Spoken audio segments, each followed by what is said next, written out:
आपके अपने YouTube channel खबर समाचार में आपका स्वागत है।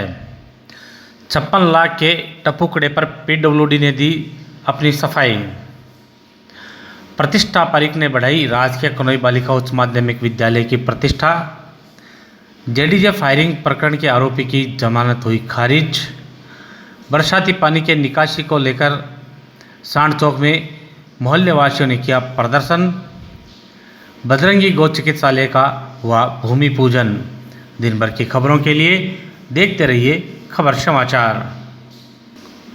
कसुम्भी चौराहे के पास बजरंगी गौ सेवा समिति द्वारा शैलेंद्रनाथ अघोरी बाबा के जन्मदिवस पर गाड़ोदा धाम के पीठाधीश्वर महावीर यतीजी महाराज के सानिध्य में बजरंगी गौ चिकित्सालय का भूमि पूजन किया गया।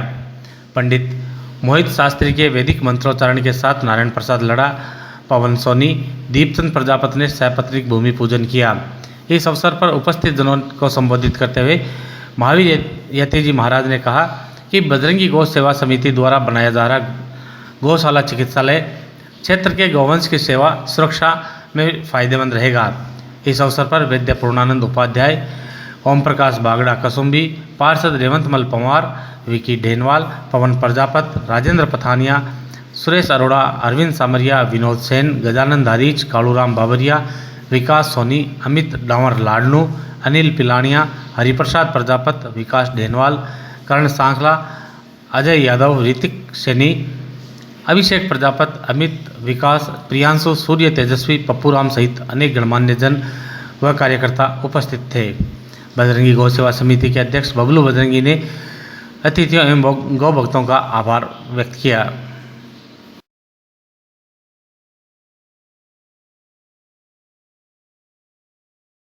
बरसाती पानी की निकासी नहीं होने से आक्रोशित सांडचौक के लोगों ने पानी में खड़े रहकर प्रदर्शन किया।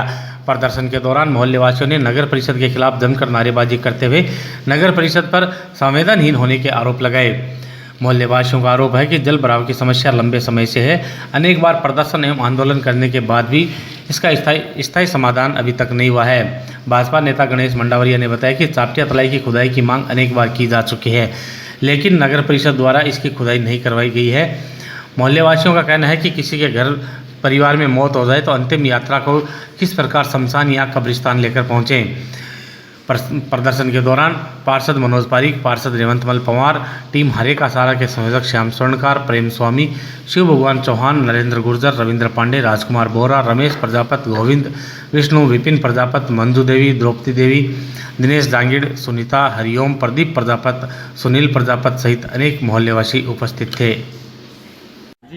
और आज की जो समस्या लंबे वर्ष से समस्या चल रही है, आम जहाँ हम खड़े हैं सभी लोग, श्याम जी सोनी हमारे मित्र हैं, जन सेवा काम करने के माता जी के देहांत 4-5 दिन पूर्व हो चुका। यहाँ पे लोग संवेदना व्यक्त करने के लिए आते हैं, मिलने के लिए आते हैं, वो भी नहीं आ पाते। आप पीछे देख रहे हो शमशान घाट है, पास में शिव जी का मंदिर है, सती माता का मंदिर है, सरकारी विद्यालय। इसी रूट से 2 कब्रिस्तान है, वहाँ भी बोडियाँ जाती है, शमशान घाट में आती है, लेकिन प्रशासन अब तक सोया पड़ा है। नगर परिषद को बार बार निवेदन करने पर कोई समाधान नहीं हुआ। पूर्व में बहुत सारे कार्यकर्ताओं की ओर से मोहल्ले वासियों का आंदोलन किया गया था, लेकिन उनको आज तक समाधान नहीं किया गया।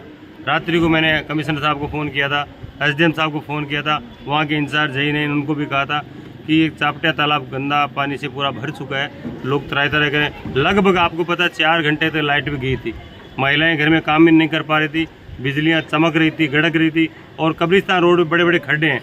ये तो पानी की समस्या बता रहे हैं, वहाँ पर इतने बड़े खड्डे गड्ढे, बहुत सारी बार दुर्घटना हो, मौत होने की संभावना रहती है। जहाँ हम खड़े हैं ये समस्या बहुत बड़ी है, लंबे वर्षे से है। हमने मोहल्ले वासियों के माध्यम से बार बार निवेदन किया चापटिया तालाब की खुदाई करवा दो, लेकिन आज तक खुदाई नहीं हुई। गेना ने भी खुदाई की 30 और 40 लाख रुपए लगाए थे। हमने कहा वहाँ लगाओ, हमें आपत्ति नहीं है, लेकिन इन मोहल्ले वासियों को जीना दूभर हो गए। कैसे जी पाएंगे? महिलाएं घर से बाहर जा नहीं पा रही, बच्चे स्कूल जा नहीं पा रहे, रोजी रोटी लिए काम के लिए जाते वो भी नहीं जा पा रहे। जिसकी के लिए वो तैयार रहते, लेकिन आज हम खुले मन से ये कह रहे हैं, अब तक किसी ने समाधान नहीं किया। प्रशासन सोया पड़ा है। नगर परिषद की जिम्मेदारी बहुत बड़ी है, लेकिन निभा नहीं रहे, हट दरिमिता करें, वो अपने लाभ हानि के चक्कर में रहते हैं, समस्या का समाधान नहीं कर पाते।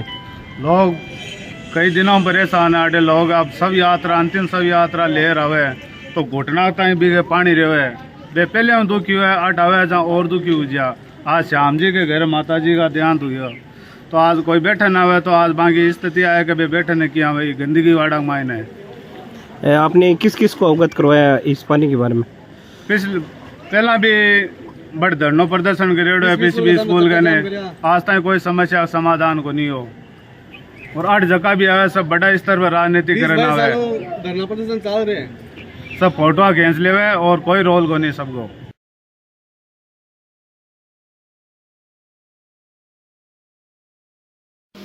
राजस्थान माध्यमिक शिक्षा बोर्ड के कक्षा 12 के कला वर्ग के परीक्षा परिणाम में राजकीय कनोई बालिका उच्च माध्यमिक विद्यालय की छात्रा प्रतिष्ठा पारिक ने 98% अंक प्राप्त कर विद्यालय एवं शहर की प्रतिष्ठा बढ़ाई है। परीक्षा परिणाम आने के बाद विद्यालय में प्राचार्य सरोजवीर पूनिया, शिक्षिका स्नेह प्रभा मिश्रा, पिंकी सोनी, रंजना साध, प्रेमचंद फलवाड़िया, चैन प्रकाश प्रजापत व रामचंद्र मेघवाल द्वारा माला पहनाकर एवं मुँह मीठा करवाकर छात्राओं को बधाई दी गई एवं उनका सम्मान किया गया। प्राचार्य सरोजवीर पूनिया ने बताया कि छात्रा प्रतिष्ठा पारिक ने 98%, रमा पारिक ने 93.80%, रिधि माटा ने 90.60% तथा सिमरन ने 90.60% अंक प्राप्त किए हैं। प्राचार्य ने बताया कि 77 छात्राएं प्रथम, 48 द्वितीय तथा 14 तृतीय रही। कुल 142 छात्राओं में से 139 छात्राएं उत्तीर्ण हुई है। इस दौरान छात्रा प्रतिष्ठा पारिक के माता पिता उमा पारिक, प्रकाश पारिक, रमा पारिक के पिता संजय पारिक सहित अन्य छात्राओं के अभिभावकगण भी उपस्थित थे। परीक्षा परिणाम में सफल होने पर छात्राओं ने नृत्य कर अपनी खुशी का इजहार किया। इसका क्रेडिट तो पेरेंट्स को और टीचर्स को जाता है।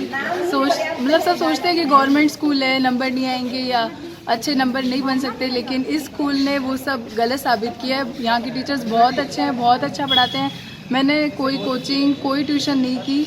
जो भी मेरी सक्सेस है उसका क्रेडिट मेरे पेरेंट्स, टीचर को जाता है और हमेशा मोटिवेट किया स्कूल की टीचर्स ने, पेरेंट्स ने कि हाँ आपको गेन करना है एक अच्छा अचीवमेंट। तो क्या लक्ष्य रहेगा आगे? IAS ऑफिसर बनने का। पेंटिंग करने में है थोड़ी रुचि और बाकी पढ़ाई में मन लग जाता है। तो स्टडी किस तरीके से की थी आपने? स्टडी मैं दिन का गोल सेट कर लेती थी कि मुझे इस सब्जेक्ट में इतने चैप्टर्स कंप्लीट करने हैं, ये टॉपिक करना है, तो बस वो चाहे 4 घंटे में पूरा हो चाहे 6 घंटे। टोटल जो फैकल्टी है उसमें टॉप किसमें नंबर? तो पॉलिटिकल साइंस और जियोग्राफी में है। कितना परसेंट? 98 है 100 है। कनोई बालिका स्कूल में पढ़ती हूँ। मेरे 12th में 93.80% आया है। मैंने अपनी स्टडी खुद ही की है, किसी कोचिंग या ट्यूशन से नहीं की है। मेरा सारा सपोर्ट जितना भी मुझे मिला है सारे टीचर्स का है, पेरेंट्स का। खासकर मैं सबसे पहले थैंक यू बोलना चाहूँगी प्रेम जी सर को, सरोज मैम को और अंबिका मैम को, वो जिन्होंने मुझे हर पल सपोर्ट किया है। और मेरे सबसे टॉप के जो नंबर आए हैं वो पॉलिटिकल साइंस में, उसमें मेरे 100 में 100 बने हैं पूरे, और जियोग्राफी में मेरे 99 बने हैं। और मैंने अपना लक्ष्य यही रखा था कि मेरे 95 अबाव है, लेकिन मैं इससे भी बहुत खुश हूँ। क्या लक्ष्य रहेगा आगे तैयारी? अभी मेरा UPSC है आगे करने का, तो मैं यही लक्ष्य रखूंगी और ऐसे ही मेहनत आगे भी करूंगी। माध्यमिक विद्यालय की छात्रा प्रतिष्ठा पारिक ने 98% अंक प्राप्त करके एक कीर्तिमान स्थापित किया है, जो अन्य बच्चियों के लिए प्रेरणा का काम करेगा। स्थानीय विद्यालय की पूरी टीम जो समर्पित भाव से बच्चियों को गाइड करते हुए अध्ययन अध्यापन करवाती है, उसका मैं तहे दिल से आभार व्यक्त करती हूँ। और अन्य छात्राएं रमा पारिक 93% अंक, 90% से अंक 3-4 बच्चों के और हुए हैं और 85% से 10 बच्चियों के अंक ज़्यादा हैं। तो इन सभी बच्चियों के सुखद और उज्जवल भविष्य की कामना करती हूँ और पुनः पूरे विद्यालय परिवार की हार्दिक आभार, धन्यवाद और इन बच्चियों के स्वर्णिम भविष्य की कामना करती हूँ। देखने में आता है कि लोग सरकारी स्कूल में ज़्यादा रुचि नहीं दिखाते, तो इस उदाहरण के प्रति आप क्या अपील करना चाहते हैं? वो अपनी अपनी सोच होती है। इन बालिकाओं को देख के यूँ लगता है कि वो किसी भ्रम में है और इसको दूर होने में थोड़ा वक्त लगता है, क्योंकि कोई भी चीज़ है तड़क भड़क वाली या सस्ती लोकप्रियता वाली, वो एक बार जल्दी हावी होती है, लेकिन असलियत लोगों के सामने आ जाती है। और ये तो एक शुरुआत है, आगे जाके प्रशासनिक सेवा में भी ये बच्चियाँ अच्छा नाम करेंगी। तब तक सभी जो बच्चे हैं अपने आप को अच्छा समझते हैं, उनके अभिभावक जिम्मेदार हैं, सरकारी विद्यालय की तरफ कदम बढ़ाना शुरू कर देंगे।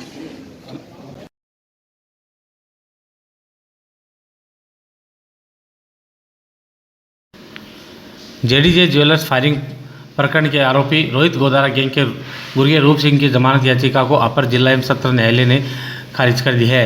अपर लोक अभियोजक एडवोकेट कन्नीदान चार ने बताया कि जेडीजे ज्वेलर्स के मालिक पवन सोनी से 2 करोड़ की रंगदारी की मांग करने वाले रोहित गोदारे गैंग के इनामी बदमाश वीरेंद्र चारण के गुर्गे रूप सिंह ने एडीजे कोर्ट में जमानत याचिका पेश की थी, जिस पर उन्होंने न्यायालय में जमानत का विरोध किया, जिस पर एडीजे ने आरोपी रूप सिंह की जमानत याचिका खारिज कर दी।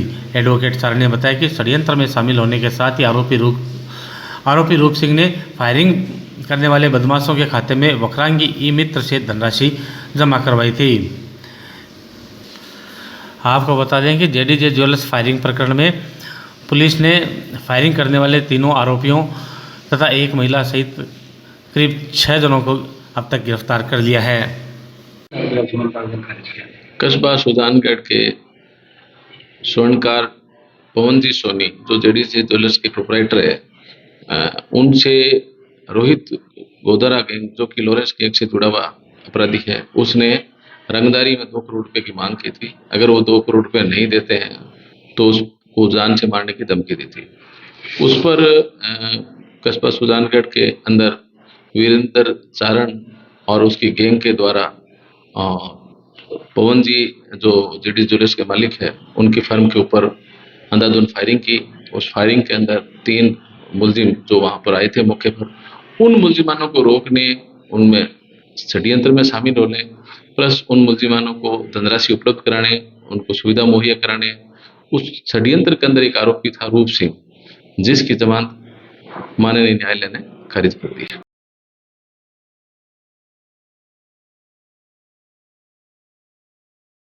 श्री दुर्गादत्त फतेहपुरिया मातृ एवं शिशु चिकित्सालय की छत के पहली बरसात में टपकने के मामले में सार्वजनिक निर्माण विभाग ने अपनी सफाई दी है।